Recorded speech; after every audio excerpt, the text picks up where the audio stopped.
Hello guys, welcome to my channel fact stories. కొత్త ప్రతిభను ప్రోత్సహిస్తూ విభిన్న కథలను ప్రేక్షకులకు పరిచయం చేసే నటుడు నాని.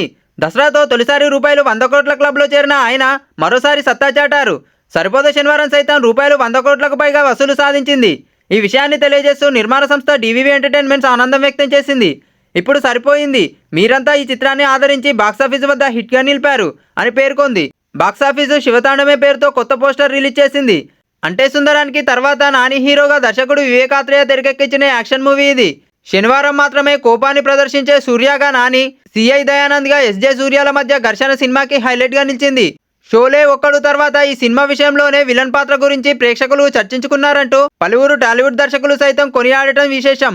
ఆగస్టు 29న విడుదలైన సినిమా హవా కొనసాగుతూనే ఉంది. కొత్త దర్శకుడు శ్రీకాంత్ ఓదెల తెరకెక్కించిన దసరాతో నాని తొలిసారి రూపాయలు 100 కోట్ల క్లబ్లో చేరారు. ఈ చిత్రం మంచి వసూలుతో పాటు తాజాగా పలు విభాగాల్లో సైమా 2024 అవార్డులు సొంతం చేసుకుంది. ఉత్తమ నటుడిగా నాని, ఉత్తమ నటిగా కీర్తి సురేష్, ఉత్తమ దర్శకుడిగా శ్రీకాంత్, ఉత్తమ సహాయ నటుడిగా దీక్షిత్ శెట్టి పురస్కారాలు అందుకున్నారు. నాని హీరోగా నూతన దర్శకుడు తెరకెక్కించిన హాయ్ నాన్న సైతం సైమా పురస్కారాలు సొంతం చేసుకోవడం విశేషం. ఉత్తమ సహాయ నటి బేబీ కియారా ఖాన్ సహా 6 కేటగిరీల్లో సత్తా చాటింది. ఈ వీడియో కనుక మీకు నచ్చినట్లయితే లైక్ చేయండి, షేర్ చేయండి, కామెంట్ చేయండి. మరిన్ని మూవీ అప్డేట్స్ కోసం మన ఛానల్ ఇప్పుడే సబ్స్క్రైబ్ చేసుకోండి. పక్కన ఉన్న గంటను కూడా నొక్కండి.